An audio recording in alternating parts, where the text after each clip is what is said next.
It's a very short list to try to determine who the greatest college football team in history is, but I think without a doubt, at the very least, you could say the greatest offense in college football history. 2019 LSU, obviously a very heavily requested team, so today I recreated the 2019 LSU roster and put all the notable players on there and made sure that we can have a good chance to see what they would do 5 years into the future if they were put in today's college football. As obviously we know, Joe Burrow, arguably the greatest season any quarterback has ever had in college football history. And then you pair him with whichever way you want to order them, the two best receivers in the NFL. I mean, you could say Chase 1, Jefferson 2, Jefferson 1, Chase 2. It doesn't matter really how you put it. They're the two best receivers currently in the NFL, and you're putting them with the top 4 NFL quarterbacks. So obviously they've turned out great in the NFL, but they were really good in college as well, and they had plenty of other talent. A lot of people like to hype up Jamar, Jefferson, Burrow for good reason, but this roster was more than just those three. Clyde Edwards-Helaire didn't turn out to be a great NFL player, but solid college player, pretty nice offensive line. Lloyd Cushenberry, Damian Lewis, starters in the NFL. Thad Moss was pretty fun in college, didn't end up becoming anything in the NFL, but, Kayvon Chason, a bust in the NFL, first-round pick. Patrick Queen, a really nice NFL player. I mean, he's one of the better linebackers in the league even today, and again, a first-round pick. Remember the insane season Derek Stingley had before his foot injury at LSU. Obviously, one of the 10 best corners at the very least. Grant Delpit, a really nice safety. A lot of great players on this LSU roster, so it's more than just Burrow, Chase, Jefferson. It's a whole host of great NFL talent, and you just take a look back 5 years ago and you can see just how many great players came from this school. So I did my best to obviously recreate the schedule to the best of my ability. Obviously I wasn't able to get everything, and the locked games kind of make it a little bit difficult to change the ordering, but they're playing most of the opponents that they played in real life, and you could see already in week 1, we're not going to be showing you too many blowouts, but I mean, we'll just sim through, get you the statistics, and hop into the more meaningful games. With Joe Burrow, and off the bat, 7 touchdowns through the air. Typically with these ratings, I try to be a little bit more realistic with them and not just put everybody at a 99 overall, but I mean, if anybody deserves it in the history of college football at the quarterback position, I think it is Joe Burrow. Jamar Chase goes for over 200 yards and 3 touchdowns. I mean, just really think about the Burrow to Chase connection and how good it was in college. And then not to mention, you had Justin Jefferson as the other receiver. So we have another game here, week 2, a little bit more of a competitive matchup against Texas, as Texas, one of the better schools in the nation, so they're going to be at least giving LSU a bit of a fight, but it's going to be hard to stop this offense. Quinn Ewers throwing over the middle. That's going to be caught and trying to go for the tie. They're already inside the 5-yard line. Down to the 2. Handoff. Touchdown, Texas.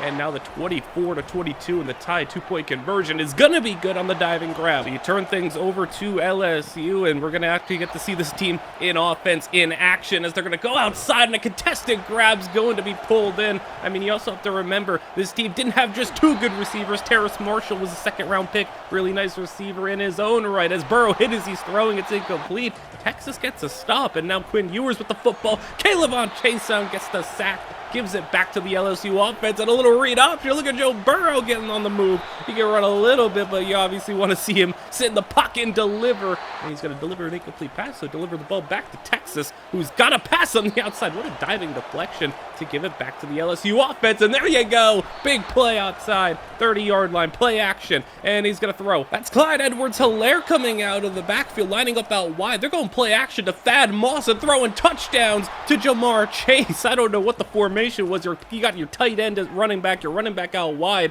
but it works. So Quinn Ewers is getting dropped, and a 31-24 game as we wind down the third quarter. A fumble, and Chason picks it up, and he's got an easy touchdown, and Texas all of a sudden down by 2 scores. And this offense is going to have to do something, but Kayvon Chason is wrecking this game, and another sack. Imagine if Chason were that good in the NFL, as Burrow gets the football back in great field position, and a dart caught, and a nice grab there for a first down at the 30-yard line, 3rd and 10. Open man, caught for the touchdown, and it's Jamar Chase again. 4th and inches for Texas, and they don't know what hit him. It was 24-24 a couple of minutes ago, but just like how LSU works, they are going to strike in bunches, score a lot of points in a short amount of time, and Texas needing to score a touchdown to keep this one alive inside the 15-yard line. Ewers is going to get dropped, and another fumble. This time Texas scoops it up. 3rd and 17, screen outside, nowhere to go. 4th and 17, basically your game here, as they're going to go for the end zone, knocked away, and that's going to do it.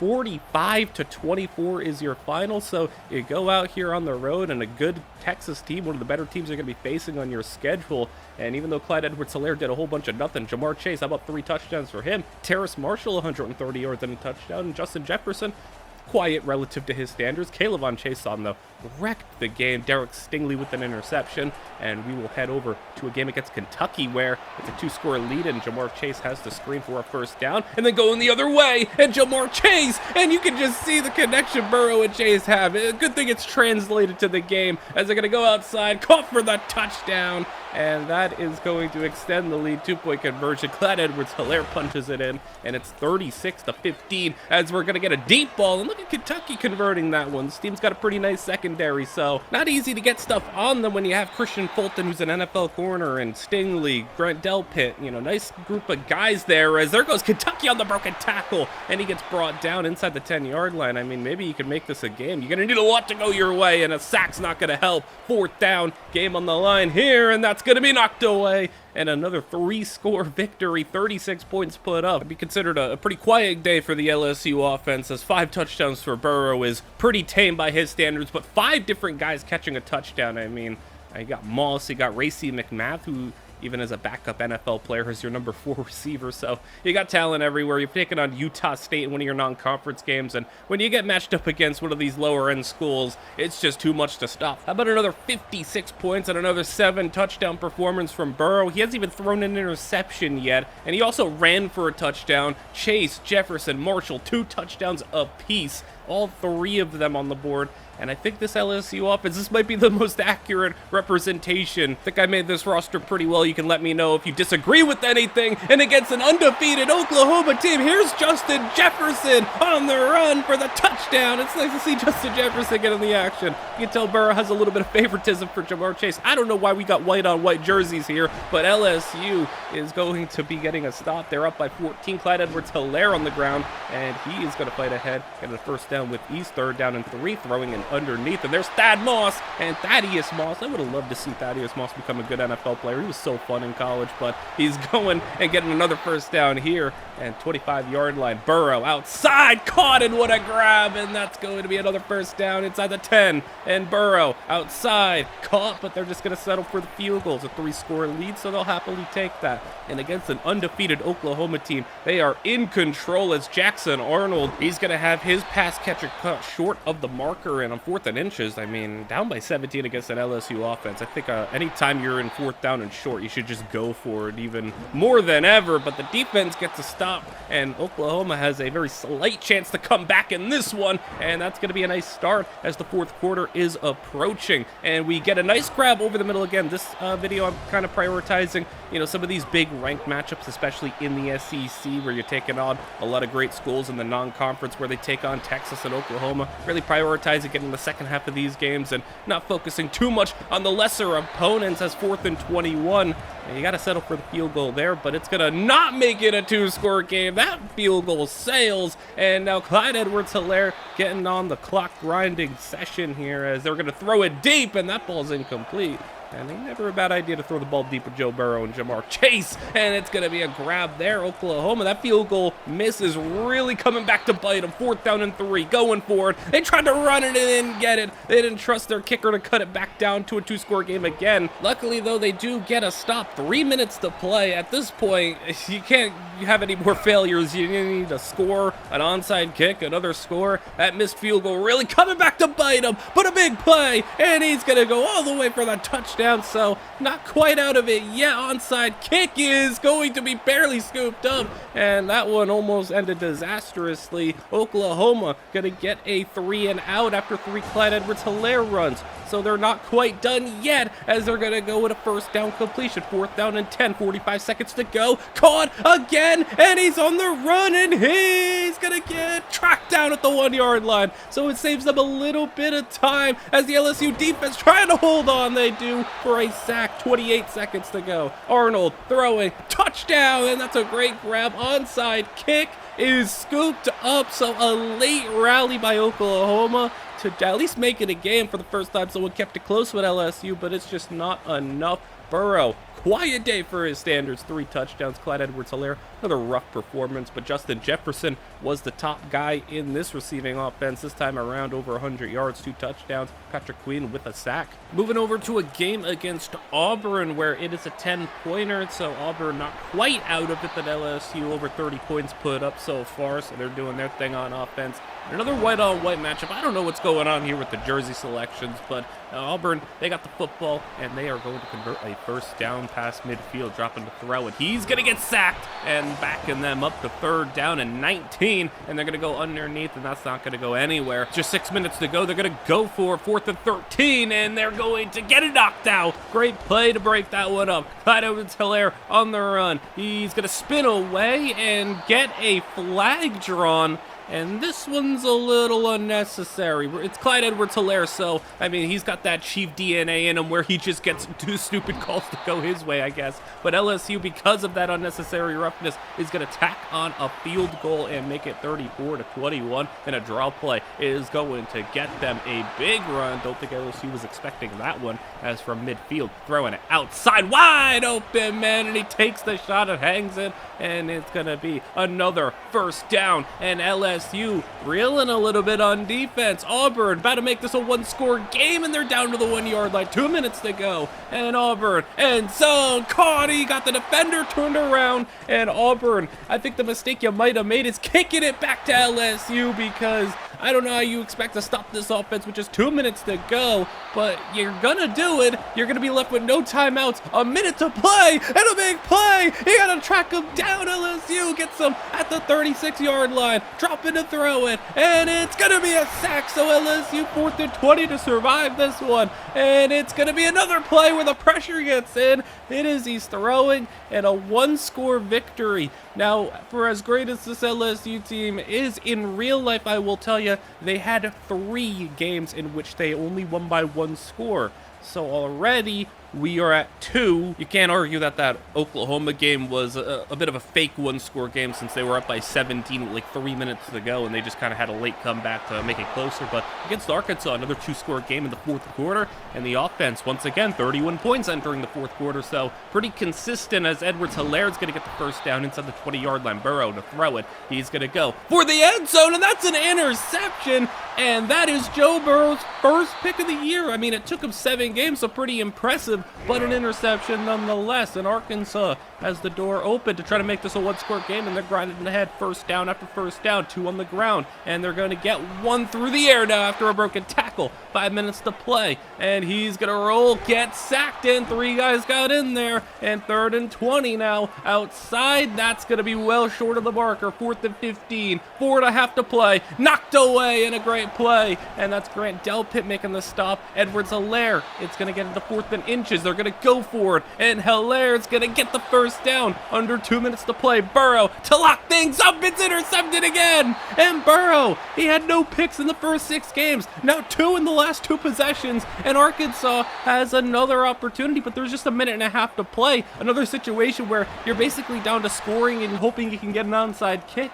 And will they have that late miracle rally? They're at least driving it down the field. A minute to play inside the 30-yard line. End zone! Touchdown right up the seam in between 2 defenders. Onside kick is scooped up. And another one of those games where it's going to finish as a 1-score game, but I mean, it wasn't a game where there was really any danger of LSU losing. The scoreboard just looked a little bit closer than it really was, and Joe Burrow threw 2 picks, so that's kind of only the reason why they didn't even put up 40 in this one, but Jefferson and Chase a touchdown each. And now with 3 straight technically 1-score games, you got to be wondering, What now for this LSU team at 7-0 as they head into the hardest part of their schedule, taking on an undefeated 7-0 Tennessee. So we got the extended cut of this one. It's 10-10 at half. Burrow with the football, throwing it. That's a wide open man. Jamar Chase for the touchdown, and 17-10 is your score. Didn't take them very long. Dylan Sampson and Nico Iamaleava, Squirrel White, a couple of nice playmakers on offense. They've gotten Tennessee to be undefeated, but they're running into the best team arguably of all time, as Iamaleava is going to get it for a big completion inside the 20-yard line, and he's going to throw middle, and it's broken. A 4th and 1 going for it, and Dylan Sampson is going to get it down to the 1-yard line. So Dylan Sampson, one of the better running backs in the nation, is going to punch it in, and it's tied up, and two undefeated teams battling it out, and a broken tackle. Look who it is. It's Clyde Edwards-Helaire. They lined him up a wide contested ground, broken tackle, and a touchdown.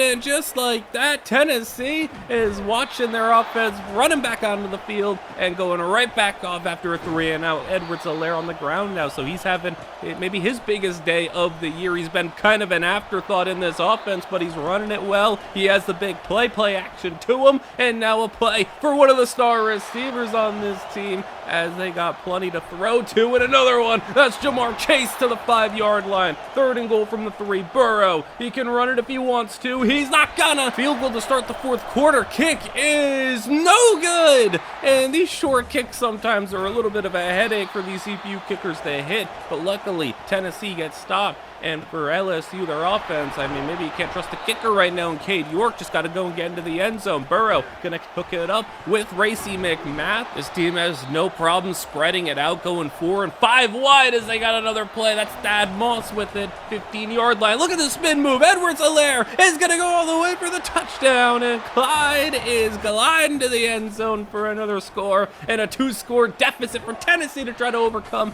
A big grab there. Dylan Sampson going to convert another first down. Sampson's done a great job to keep Tennessee in reach of this game, but Caleb on Chase on another defender gets in there for the sack. 3rd down and 12, and another sack backing him up. 4th and 26. Iamaleava has got the completion, but even though you got 20 yards, it wasn't enough. And now Tennessee, their defense needs to do something big here. Edwards-Helaire on the first down carry is going to wrap things up, and a pretty nice victory. LSU puts up 31 again, and they're going to come out here with a nice win where Clyde Edwards-Helaire over 100 yards on the ground, almost 100 through the air, a touchdown on both ground and air, so a nice day from him. Chase on with 2.5 sacks, Jacoby Stevens with an interception, and now at 8-0, it's time to take on Alabama. This was one of those close games in real life. No surprise, it's close in the game as well. 20-14, Burrow taking 2 straight sacks, and Alabama's defense getting to Burrow,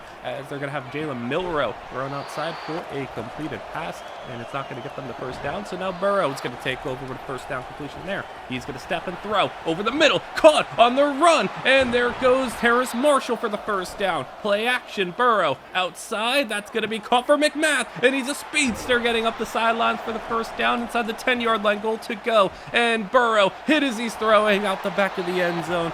Going to result in a field goal this time. It is good, so a 2-score lead and a 9-point deficit for Alabama to overcome, as they're going to hand it off with the first down. That's the 40-yard line. Milrow throwing middle, caught wide open, and it's going to get him to enemy territory. 3rd down and 2 as the 3rd quarter is quickly winding down. It's been a fast-moving quarter. Not many possessions as these offenses are really good, but the defenses have been doing a pretty good job here. If it's only 23 points for LSU, only 14 for Alabama. Milrow, middle, tip, up in the air. 2 guys almost had it, and that is a game-changing drop from the LSU defense. It makes it a 1-score game. Now I hand off to Clyde Edwards-Helaire, and Hilaire's hitting up in this one. Last game and this game, both great performances. Screen out Terrace Marshall. He's going to fumble the football, and it's Alabama picking it up, and that is a huge mistake, a fumble. And now on the screen, getting the first down. Alabama can take the lead here. Draw play right up the middle. It's going to get him inside the 25. 4th and 7 for Milrow. He's going to go over the middle with the catch, and the contested grab, 1st and 10, and zone, touchdown, Alabama has the lead. For the first time, LSU is losing in a screen. Another one on the outside, it's a fumble again, are you kidding me? Alabama scoops it up,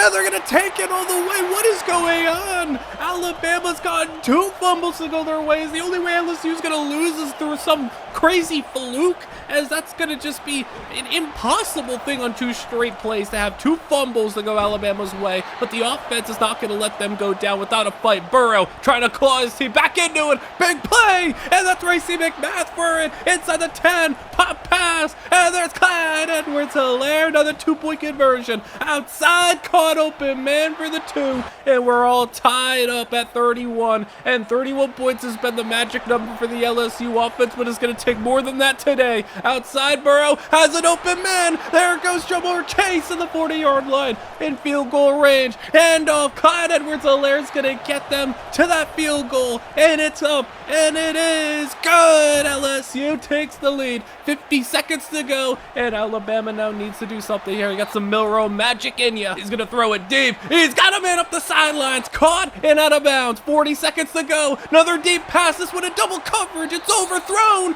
but there's a flag, and this one is gonna go on LSU. That's, I think, a really bad call. Pass interference, and now with 30 seconds to play, Milrow with a new set of downs, open man inside the 10, and someone's got to get him down, and he does at the 7. Second and goal with the handoff. He's down to the 2-yard line. Timeouts are being used. 20 seconds, and he's in for the score. LSU is losing this game with 20 seconds to go, but Burrow is not done yet. Big play, 14 seconds. Burrow middle, and he's got another one, and it's up to the 25-yard line. 9 seconds to play. He got to take a shot, and he's going to take a shot, but not the type he wants to take. 5 seconds. He's going to get hit, but he's going to throw it down. Get down, get down. 1 second to play. Game on the line. Burrow underneath, caught, and Chase. He's down at the 4-yard line, and that's going to do it. LSU loses. I didn't expect that. LSU loses a game. They didn't lose in real life, obviously, but even still, look at the ridiculousness that it took for LSU to lose a game. I don't want to discredit Alabama, but that is such a fluky win, man. And they're taking on Florida now. They're up by 20. They're back feeling like their regular selves. But, I mean, those 2 fumbles, you get a fumble on one screen, Alabama scores off of it. You get a fumble on another screen on the very next play, Alabama scoops and scores. And then even still, you get a awful pass interference call. Let's just be honest. That was a bad pass interference call, and it helps Alabama again. It felt like the LSU wasn't meant to win that one. You could also see the ridiculousness LSU's pulling out there. They pulled out a fake field goal because why not at this point? 41 points on the board, and against a ranked Florida team, they are not caring at all. 4th down and 2 again. They're going to kick this one this time. No fakes, and they're going to get it to 44-20, and all the way driven down the field. Tipped interception is going to be scooped up by LSU to put the game away. 44-20 is your final, so back on track for LSU, and Joe Burrow gets 3 touchdowns through the air, and am I reading that? Cade York just got a rushing touchdown, so they faked multiple field goals, that means, and that's cool, but they're just getting everybody involved, I guess, and you know, Burrow, Chase, Jefferson, all doing their thing, over 300 yards between them. Derek Stingley with 2 interceptions, Christian Fulton, but yes, indeed, Cade York got a rushing touchdown in the first quarter, and then in the next game, Vanderbilt, 52 points put up, and a very comfortable victory, and they're starting to look like the dominant LSU. 500 yards, 6 more touchdowns for Burrow, 3 from Chase, 2 for Jefferson. Kind of feels like they want to meet Alabama back in that SEC championship game, and they're going to potentially do that. Patrick Queen with 2 interceptions this time around, Fulton with another. And in another game, I mean, another blowout, 49 points put up, as nothing to show here, but another near 500-yard game from Burrow. He's just putting up numbers like crazy. I mean, we're going to get to the final comparison. I want to see just how much he compared to what he did in real life, because obviously most statistically prolific season in college football history. Now we are at 11-1, so it is going to be a matchup against an 11-1 Alabama team. Rematch here. LSU dominated the rest of the season ever since the Alabama loss, and they are back to try to avenge I'm just going to say a fluky loss. You can let me know if you think it was a fluky loss. I think that's crazy fluke with the calls and the fumbles that went their way. But Alabama keeping it close this time around again as Milroe breaking out of a sack. He broke away from two guys, threw it away. Alabama has to punt it, though. Burrow taking a deep shot, and he's got an open man, and it's a touchdown. And Clyde Edwards-Helaire, what a receiver he is in this game. I don't know what the heck is going on there. Clyde Edwards-Helaire, they're lining him up out wide, and he is just torching people. Alabama getting stopped after an incomplete pass in a 14-point game. I feel like at least every time we spectate, LSU always has exactly 31 points. I don't know how that keeps happening, but Clyde Edwards-Helaire for the first down.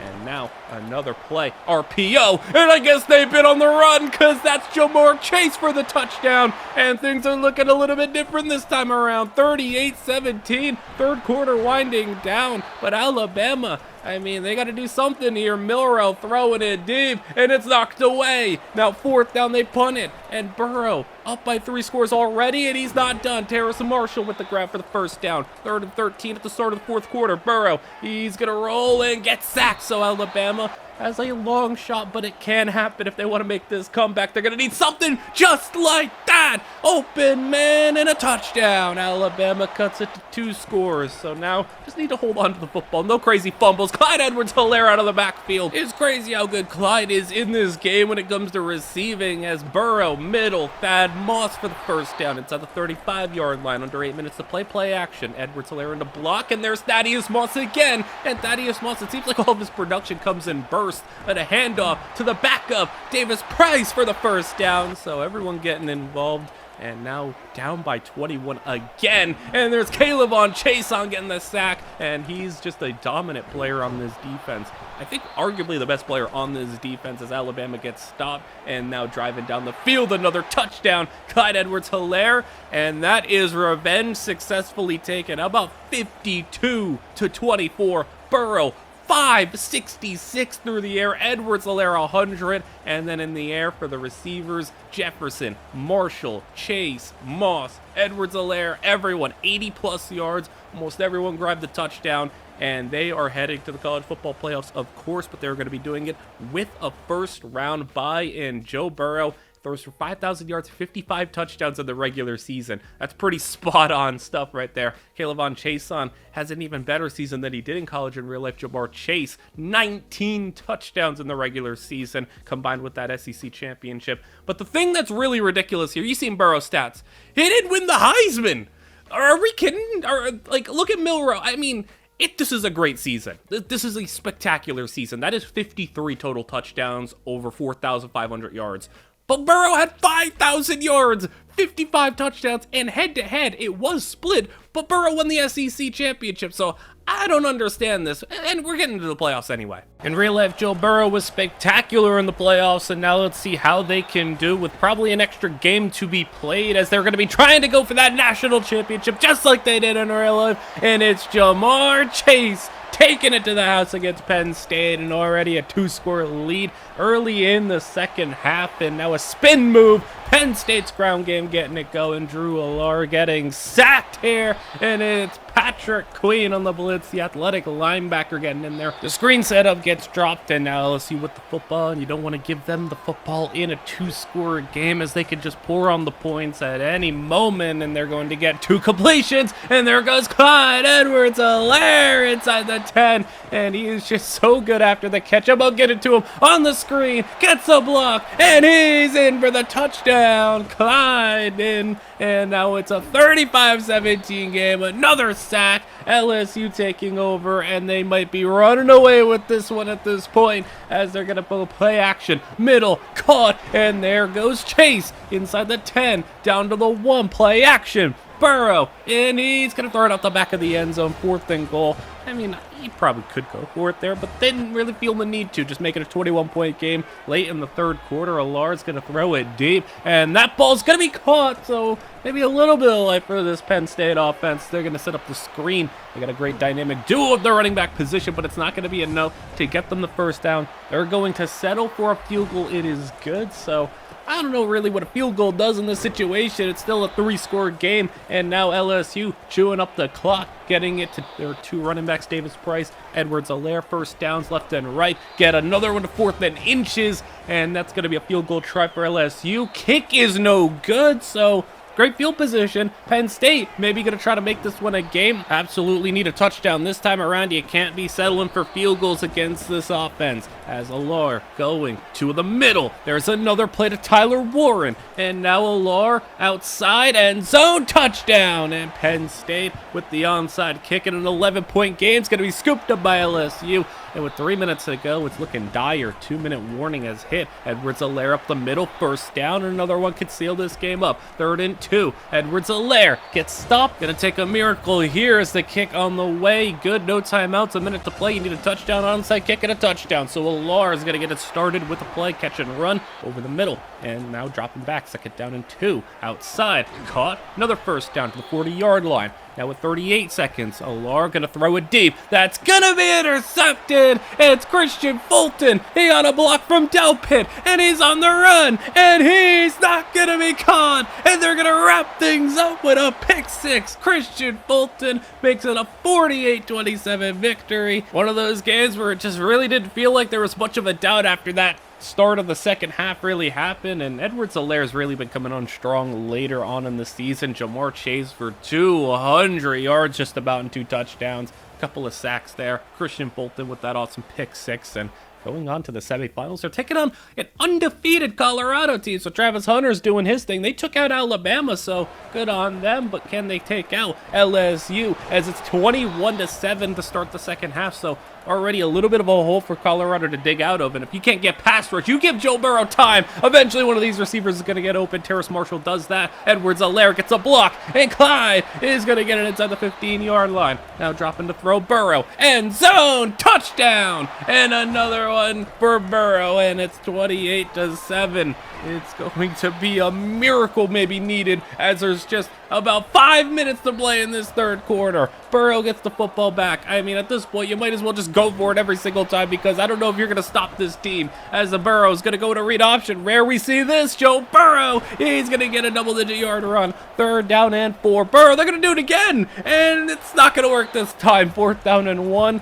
And of course, they're going to hit that magical 31-point number that they seem to hit every single game. 31-7, and this team can't do anything. Colorado, they may be undefeated, but they are running in to a dominant force as that's going to be another big play. Starting the 4th quarter, Edwards-Helaire inside the 10, gets a block, and he's in for the touchdown. Clyde gets it to 38-7. 4th down, a stop. LSU pouring it on, and another play over the middle. Clyde with the grab inside the 5, 4th and goal. Why not go for a touchdown? And that's Justin Jefferson, and we're just kicking off the highlights with 45-14 as they tack on another field goal to end it. Travis Hunter at least did get a big play, but that was just no match. For as great as Travis Hunter is, he can't literally do it all, and he can't take down arguably the greatest team in college football history. Jefferson and Chase both getting touchdowns again, and they are on to the national championship. And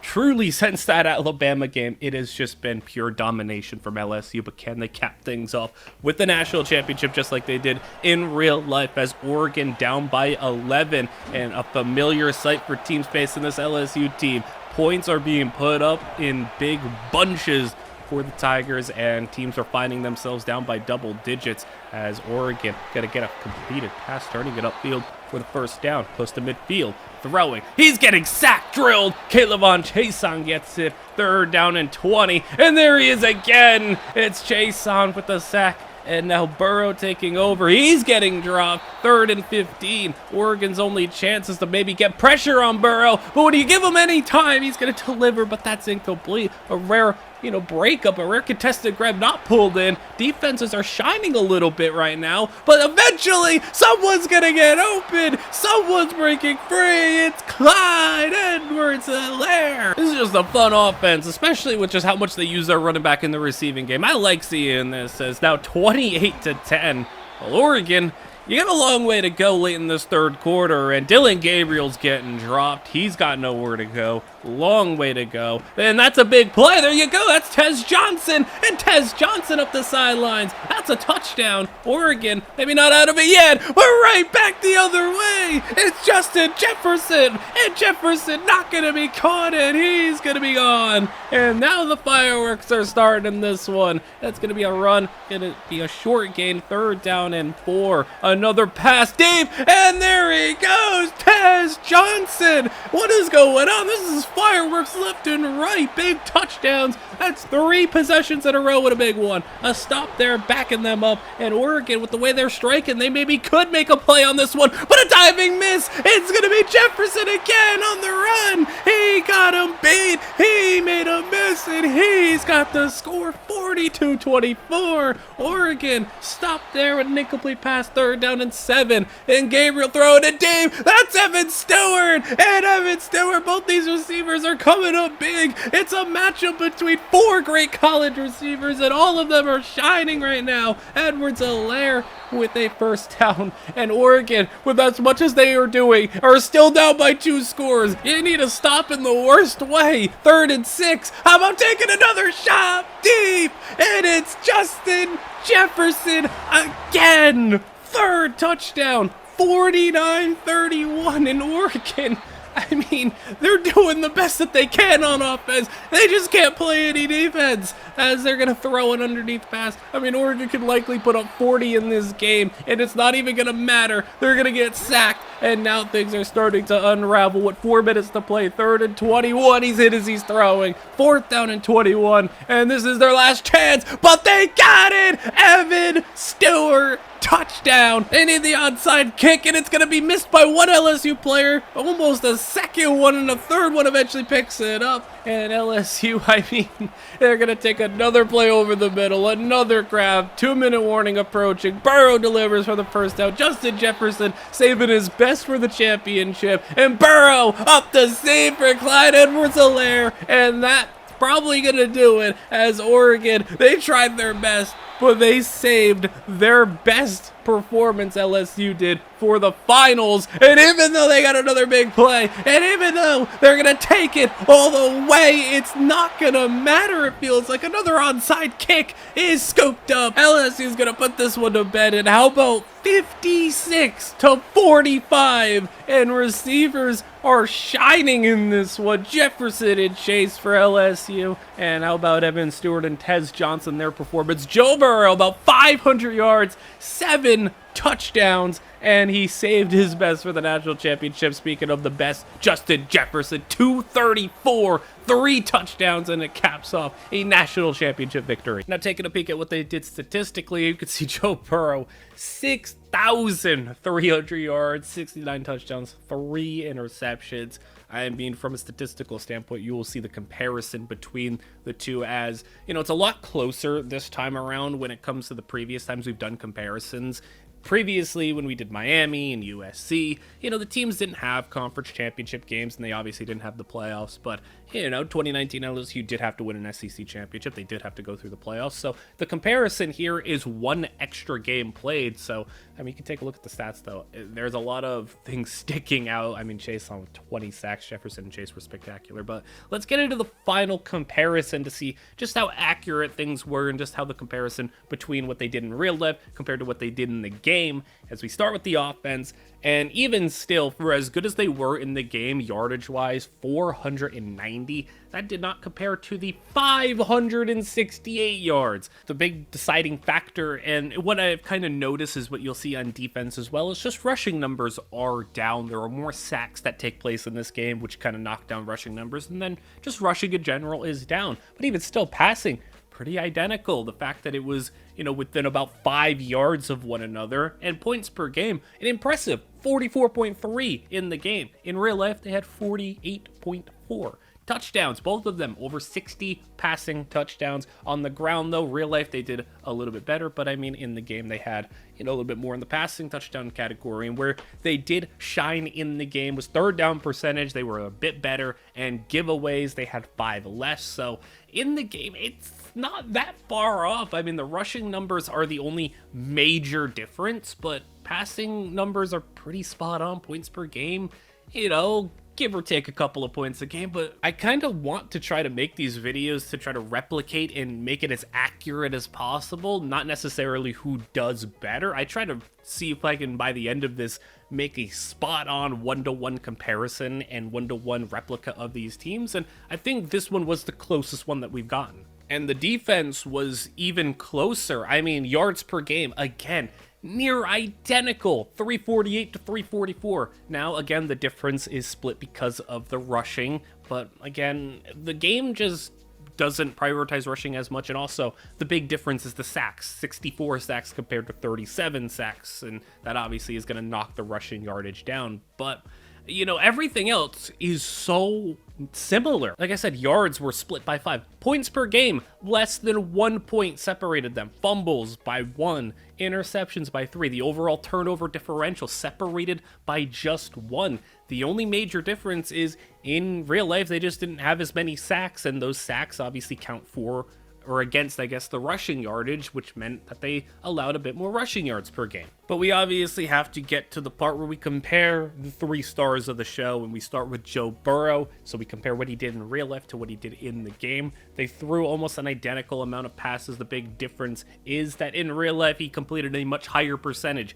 76% was I don't think going to be possible to replicate on that volume, that's what makes what Joe Burrow did in real life so insane, on top of the fact that he threw 60 touchdowns and he had over 10 yards an attempt, just 6 interceptions. But in the game, again, keep in mind that the teams played only one more game. LSU in real life played 15, LSU in the game played 16, so it's not a big difference when it comes to games played. It's just one game. 6,300 yards, 9 more touchdowns. So even if you took away 1 game's worth of touchdowns, he still had more touchdowns, less interceptions, higher yards per attempt. I mean, aside from the completion percentage, you could say Joe Burrow was just even better in the game. Which then takes us to the wide receivers, Jamar Chase, Justin Jefferson. What they did in real life was spectacular. 1,700 yards and 20 touchdowns for Jamar, 1,518 touchdowns for Jefferson. But how about in the game, where Chase not only matched but surpassed what he did in real life, had a little bit more yards, 3 more touchdowns, and then Justin Jefferson had more yards, more touchdowns, just 1 more touchdowns, but he did it on 30 less catches, and they were exactly what they were in real life. Spectacular. Jamar Chase took the lead. Him and Burrow's connection was unmatched, and then Justin Jefferson was the greatest, number 2 receiver you'll ever see, and they put up near identical numbers. I mean, if you kind of add everything up together, 38 touchdowns between them in real life, and how about 42 touchdowns between them in the game? How about 3,700 yards in the game compared to, a good 3,400 in real life? They were spot on accurate, and they were absolutely incredible to watch. So let me know what you guys thought of the ratings for these teams, if that actually was a very accurate representation of LSU. And I hope you guys all enjoyed this video. Let me know what you thought. Like, comment, and subscribe, as all that stuff is super helpful. And maybe you can let me know what teams you would want to see next. Miami and LSU were the 2 big ones, so if you want to see any other ones, like a Vince Young, Texas, or a Mariota, Oregon, a Jameis Winston, Florida State, a team from way back in the day, 90s, 80s, whatever you want to see, maybe we will see it in a future video. So like I said, hope you all enjoyed, and I will see you guys all in the next one.